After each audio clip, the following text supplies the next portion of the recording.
energy security. We will review our progress on strengthening NATO's deterrence and defence.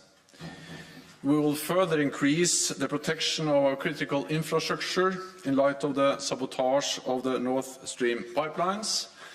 And we will step up and sustain our support for Ukraine, so that we can continue, so they can continue to defend themselves and liberate territory from Russian occupation. Ukraine has the momentum and continues to make significant gains, while Russia is increasingly resorting to horrific and indiscriminate attacks on civilians and critical infrastructure. President Putin is failing in Ukraine. His attempted annexations, partial mobilization and reckless nuclear rhetoric represents the most significant escalation since the start of the war. And they show that this war is not going as planned. NATO is not party to the conflict, but our support is playing a key role. Support for Ukraine's sovereignty and self-defense. Ukraine's Defense Minister Oleksiy Reznikov will join us tomorrow, both for the US-led contact group for Ukraine and for a dinner with NATO ministers. Together we will address Ukraine's urgent needs. I welcome the recent announcements by allies to provide more advanced air defense systems and other capabilities to Ukraine, and I look forward to further deliveries. Our message is clear. NATO stands with Ukraine for as long as it takes. President Putin started this war. He must end it by withdrawing his forces from Ukraine. And President Lukashenko should stop the complicity of Belarus in this illegal conflict. On Thursday, I will chair a regular meeting of the Nuclear Planning Group. The fundamental purpose of NATO's nuclear deterrent has always been to preserve peace, prevent coercion and deter aggression. Next week, NATO will hold its long-planned deterrence exercise, Steadfast Noon. This is routine training which happens every year to keep our deterrence safe, secure and effective. President Putin's veiled nuclear threats are dangerous and irresponsible. Russia knows that the nuclear war cannot be won and must never be fought. We are closely monitoring Russia's nuclear forces. We have not seen any changes in Russia's posture, but we remain vigilant. At the Madrid summit in June, NATO leaders decided a fundamental shift in our defence and deterrence to respond to the new security reality. We have doubled the number of NATO battle groups in the east of the alliance. They can be scaled up quickly to brigade size. We are also increasing the number of our high readiness forces.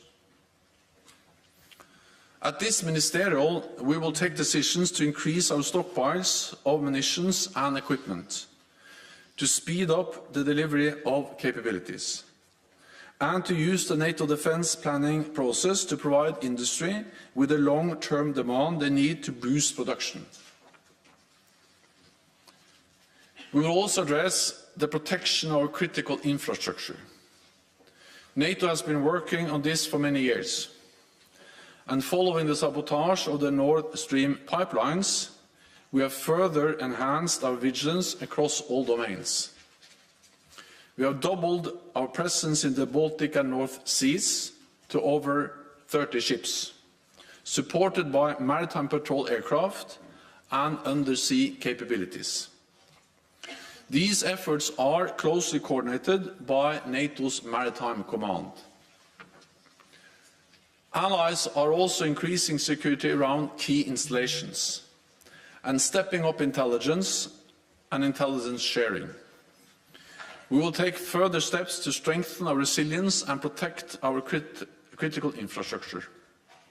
Any deliberate attack against Allies' critical infrastructure would be met with a united and determined response. Our final session will focus on NATO's missions and operations, from Kosovo to Iraq. We will be joined by EU High Representative Borrell, because NATO and the European Union face the same security challenges. We have a difficult winter ahead, so it's even more important that North America and Europe continue to stand united in support for Ukraine and in defense of our people. And with that, I'm ready to take your questions. We'll start at the very top with Deutsche Welle, NPR. Thank you. Mr. Secretary General, you said that you will be making decisions at this meeting about how to increase national stockpiles and keep your arsenals full while supplying more to Ukraine. But for example, with the air defense, the air-to-air missile system that Germany is sending, that was something that Germany was expecting to order for itself. Estonia has sent its entire shipment of javelins to Ukraine. So are you worried that while allies are supplying Ukraine with everything they can, they are leaving themselves unprotected at home? And what will be your deliverables out of this meeting that will change that in terms of manufacturing processes and streamlining this? Thank you. So, NATO allies have provided unprecedented support to Ukraine with capabilities, weapons, ammunition, different types of military support. And that is something, of course, we welcome, and we have encouraged this from NATO ever since the invasion started. Actually, we did that before the invasion. We have to remember that NATO allies have provided support to Ukraine since 2014, including training tens of thousands of Ukrainian officers, soldiers, which are now playing a key role in the defense against the Russian aggression against Ukraine. But after the invasion, the allies stepped up. And of course, very much of the support that the NATO allies have provided, the javelins, the air defense systems, the ammunition they have provided to Ukraine, that has been taken from existing stocks. So by doing that, they have reduced their stocks. But that has been the right thing to do. Because it is important for all of us that Ukraine wins the battle, the war against the invading Russian forces. Because if Putin wins, that is not only a big defeat for the Ukrainians, but it will be defeat and dangerous for all of us, because it will make the world more dangerous, and it will make us more vulnerable for further Russian aggression. So that's the reason why we have used NATO stocks in NATO allied countries, to provide support to Ukraine. But of course, the longer this war drags on, the more important it is that we also then are able to replenish these stocks. And that's exactly why we now are addressing how can we ramp up production, so we can produce more, both to replenish stocks, but also to continue to support Ukraine. And I expect ministers to make decisions at the ministerial meeting tomorrow and the day after tomorrow on how to use the NATO defense planning process to agree on the more ambitious targets on, for instance, different capabilities, including looking into the possibility of increasing the targets, the guidelines for stocks.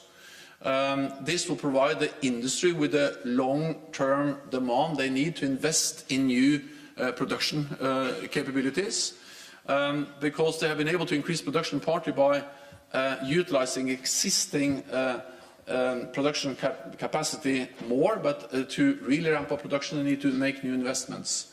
I also expect them to agree on how we can further strengthen our interoperability, ensure that allies can work together and also jointly purchase ammunition capabilities, partly to reduce stocks, but also to actually ensure interoperability between allies. And the unique NATO defense planning process is, I think, the best tool to ensure that allies are coordinated and actually provide the long-term demand messages to industry to ramp up production. Okay, we'll go to Associated Press. Just then. Thanks.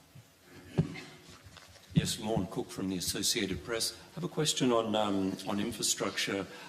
Germany was, well, how can I put it? Deutsche Bahn had its communications cables severed over the weekend in Germany, cut off transport in the north of the country. We've also seen the leaks to the pipelines, obviously Nord Stream going to Germany. At what point do these attacks, do these incidents then become acts of war? And how does NATO respond to that as a collective alliance? You said the allies would respond, but how do you do that in this kind of instance? Thank you. Over the last years, NATO has implemented the biggest transformation of collective defense since the end of the Cold War. And part of that is to take fully into account hybrid threats, cyber threats. And therefore also stated a few years ago that hybrid and cyber attacks can trigger Article 5, can constitute an armed attack against a NATO ally.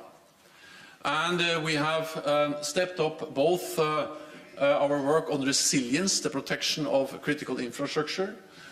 We are conducting more exercises both on hybrid threats and cyber threats. And we are exchanging best practices and have also agreed guidelines on the protection of the critical infrastructure. All of this is about protecting, for instance, undersea capabilities or undersea infrastructure, pipelines, cables, but also, of course, energy grids, energy production, transportation infrastructure. Of course, I cannot comment on those specific incidents because there are ongoing investigations, and I think we need to await the outcome of this investigation before we make any final judgment. But in general, I can say that, of course, we are closely monitoring every incident that may constitute a hybrid or cyber attack against NATO allies. And we are ready to take the necessary measures if needed. Exactly what kind of measure depends on the nature of the attack, and we will never give our potential adversaries the privilege of defining exactly where the threshold for Article 5 goes. That will be a decision we make as allies, taking into account the precise context, the specific situation we will face if there is a hybrid or cyber attack against the NATO ally. Interfax Ukraine, lady in the middle there.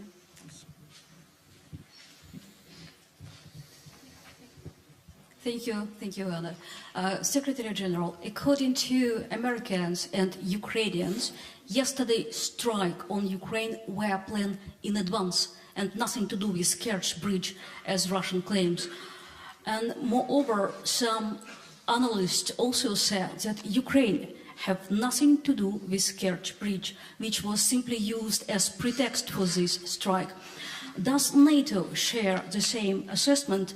And do you think, is this a turning point of this war? What could it change on the battlefield?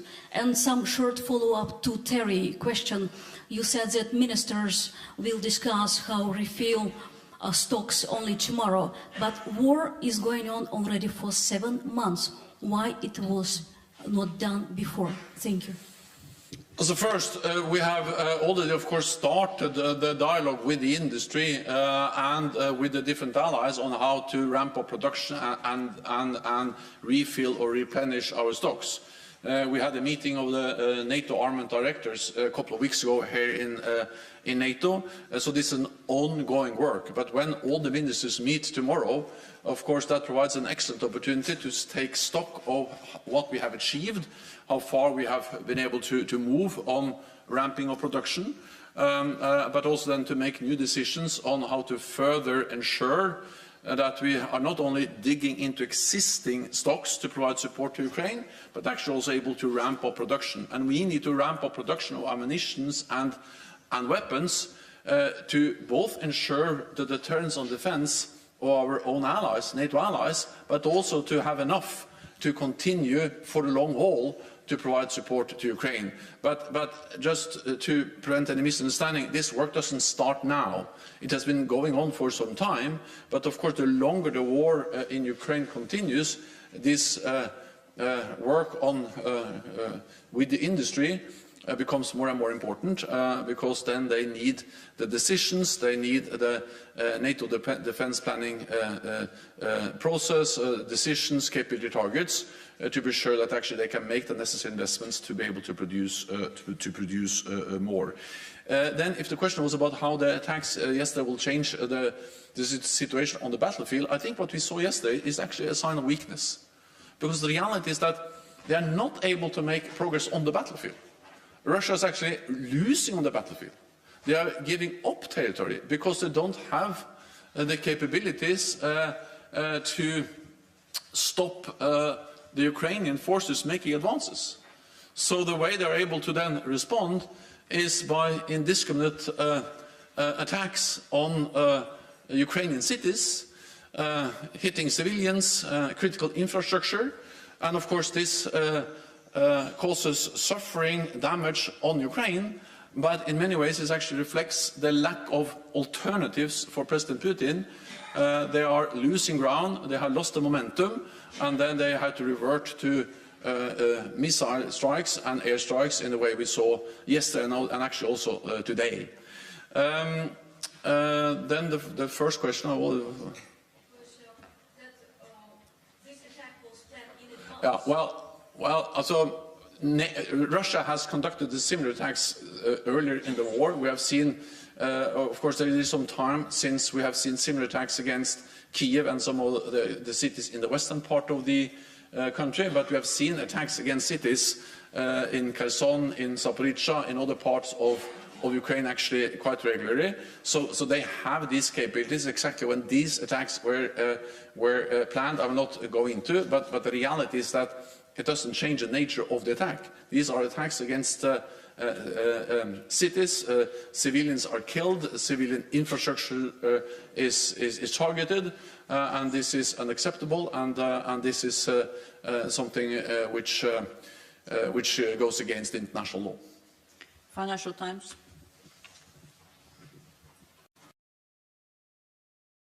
Thank you so much for the question. I want to ask about the nuclear exercises. Was there any discussion amongst the 30 allies whether this was such a good idea to practice flying nuclear weapons around, given the heightened threats from Russia and the potential for miscalculation or misunderstanding? And secondly, will this year's exercise be different to previous years, given the context, which of course is incredibly important here? And I'm aware that it's an annual exercise, it's routine, so that's all understood, but I'm asking about whether or not there was a discussion inside the alliance about whether now was really the right time to do this. Thank you. Now is the right time to be firm and to be clear that NATO is there to protect and defend all allies. And this is a long-time planned exercise, actually planned before the invasion of Ukraine. It's a routine exercise, and it's an exercise to ensure that our nuclear deterrent remains safe, secure and effective. I visited this exercise a few years ago. We have been open about the exercise, and I think it would send a very wrong signal if we suddenly now cancelled a routine, long-time planned exercise because of the war in Ukraine. That would be absolutely the wrong signal to send. And we need to understand that NATO's firm, predictable behavior, our military strength, is the best way to prevent escalation. We are there to preserve peace, to prevent escalation and prevent any attack on NATO allied countries. So if we now created grounds for any misunderstanding, miscalculation in Moscow about our willingness to protect and defend all allies, we would increase the risk for escalation, and that's the last thing we will do. Polish radio. Lady in blue there. Yeah. Thank you, Anna Beata Polska, Polish Radio, public broadcaster. Secretary General, there are some suggestions from various politicians from various member states that in the light of yesterday's and today's attacks on the critical infrastructure, civilian infrastructure, killing civilians, it's high time to call Russia as a terrorist state. Will you call Russia as a state that sponsored terrorism? And the second question is, there are also suggestions to call the summit on the level of the leaders of NATO. Are you planning to call such a summit? Thank you. We are constantly consulting among NATO allies. We have already conducted 3 NATO summits this year. We will convene a summit when needed, so when we have the meetings we need when we need them. And we are constantly assessing also the need to then convene yet another summit to ensure that we have consultations and the right messages from NATO at all levels. We will have a ministerial meeting this week, and that provides a good opportunity to send a clear message, and then we will make decisions on potential summit when we think the time is right. Then on the nature of the war. Well, this is an illegal invasion of another country. This is a clear violation of international law. Russia invaded a sovereign independent nation, violated its territorial integrity and sovereignty. That actually didn't start in 2022 or in February this year. It started in 2014. But of course they scaled up their aggressive actions against Ukraine in February, and they have violated international law in a blatant way. And we've also seen horrendous and horrific attacks against civilians. We have seen the reports from Bucha, from many other places in Ukraine. And the important thing now is that all facts are made available, that we have thorough investigations. NATO allies support the ongoing investigations, and that those responsible are held accountable for these atrocities. We'll go to Frankfurt Allgemeine.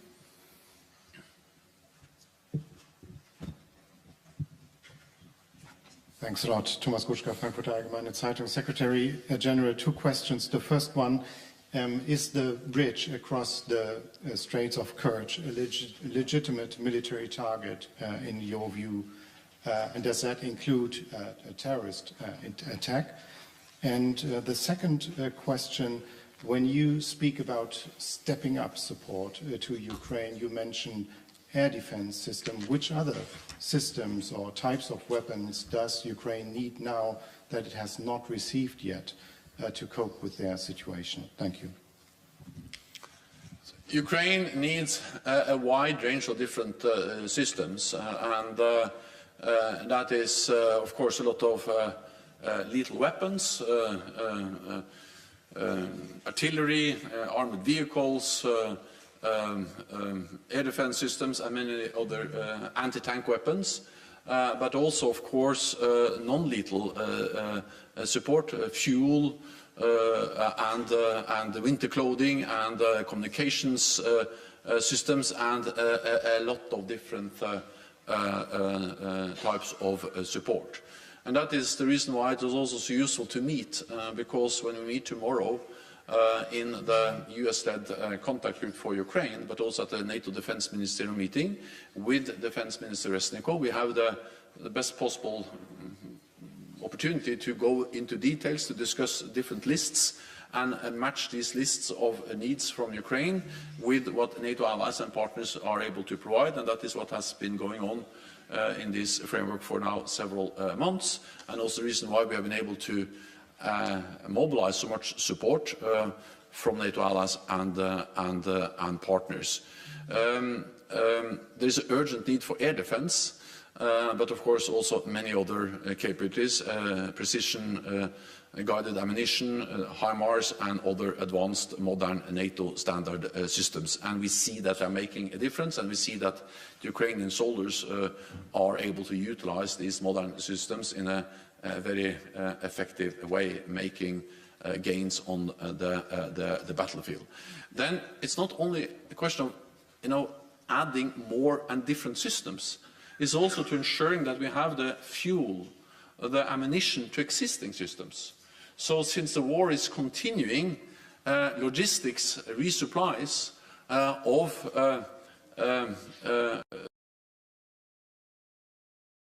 to systems we have already delivered becomes more and more important.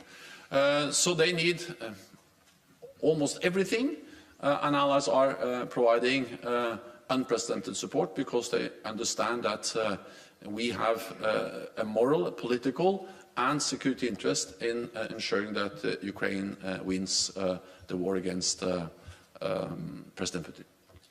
Politico. Oh, sorry. Well, first of all, I think that we have to remember the starting point of this discussion. Crimea is illegally annexed by Russia. Crimea belongs to Ukraine, and NATO allies and NATO may declare that we will not recognize and never recognize the illegal annexation of Crimea. And it was Russia that started this war. President Putin that started this war, and then I will not go into who was behind the attack against that bridge. I will leave that to the Ukrainians to comment on that. Politico.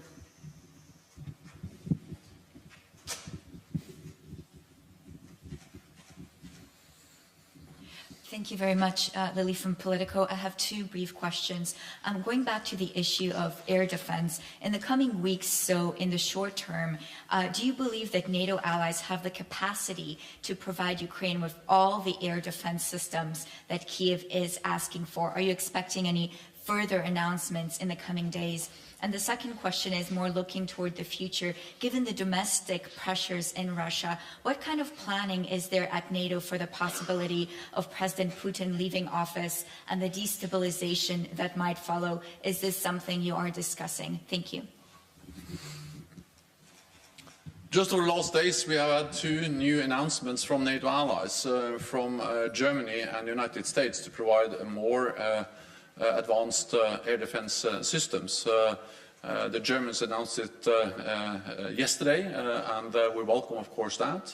And the United States has announced further delivery, and we know also that they have announced that they are also ready to provide and deliver NASAMS, which are actually one of the many advanced systems that Ukraine has received over the last months. And again, we need more.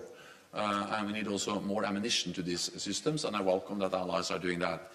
These air defense systems are making a difference because many of the incoming missiles were actually shot down by Ukrainian air defense systems provided by NATO allies. But of course, as long as not all of them are shot down, of course, there is a need for more. And therefore, we are going to address at the meeting this week, tomorrow, with Defense Minister Resnikov, what type, and how can we ensure not only the delivery of the systems as soon as possible, but also training, spare parts, and ammunition to their air defense capabilities. Then it was one more question. Yeah. So, first of all, I think that we just have to be prepared for long haul. I will be careful speculating too much about the domestic political situation in Russia. Regardless of what different analysis may indicate, I think what we need to do at NATO is to be prepared for all eventualities, and when it comes to Ukraine, be prepared to continue to support them. Nezávislé.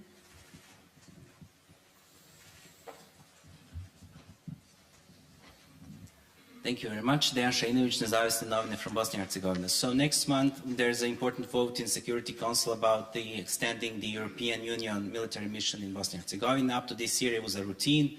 Now maybe Russia could put a veto to the mission. Are you concerned about the situation, security situation in Bosnia and Herzegovina? And maybe more broadly, what's your assessment of the situation in Western Balkans with security? Thank you.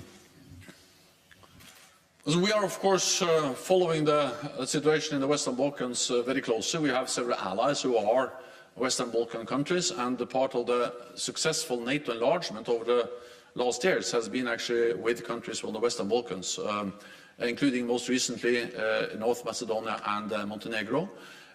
NATO has a history in the Western Balkans. We have helped to end the 2 brutal ethnic wars, including the war in Bosnia and Herzegovina. We still have a presence in the Western Balkans with the KFOR mission in Kosovo, and also our support for NATO headquarters in Sarajevo, and the support for the EU operation Althea.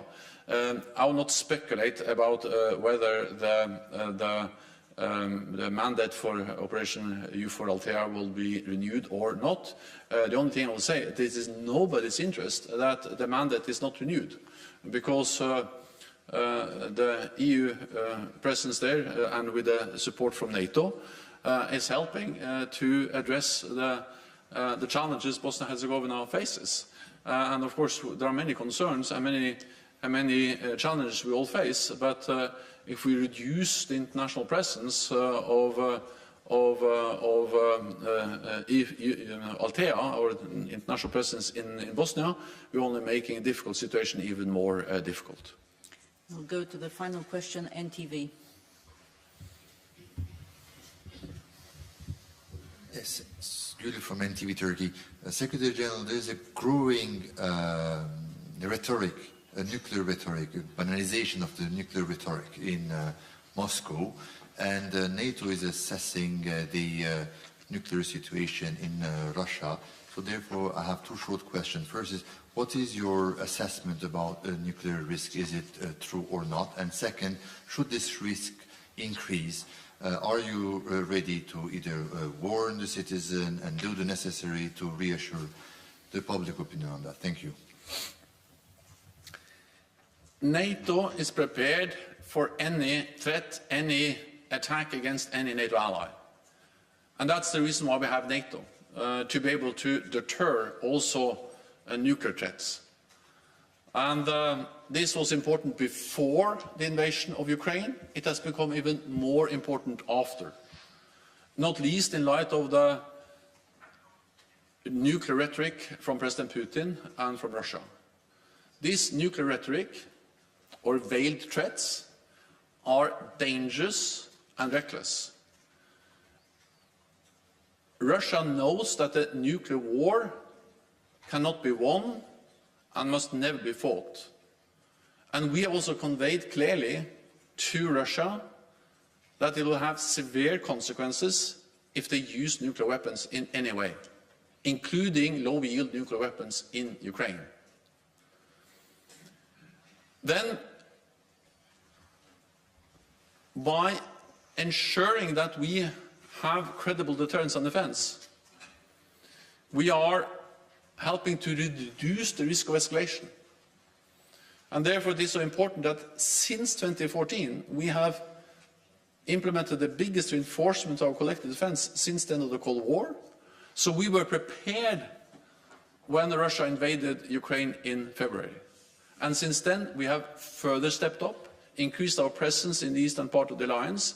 We activated our defense plans the morning of the invasion, and we made decisions in Madrid in June to further strengthen our collective defense. The purpose of this is to prevent war, preserve peace, and including prevent any use of nuclear weapons. Thank you very much. This concludes this press conference. Thank you.